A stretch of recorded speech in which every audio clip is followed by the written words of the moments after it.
day freaking 40. We're almost halfway, yo. Two cool things. Two cool things. Cool thing number one, we sold the table. I mean, it was pretty. It was so pretty. Super hyped on that. Thank you very much. Another one, somebody hit me up on TikTok, has been working on some stuff too. And honestly, it's super cool. Respect, dude. I didn't expect it to be that nice. It's super nice. Y'all should check it out.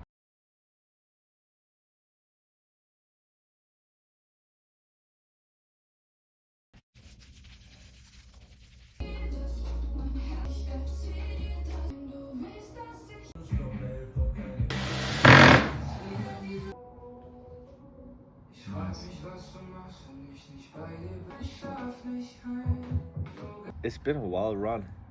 So stay tuned for the product reveal tomorrow.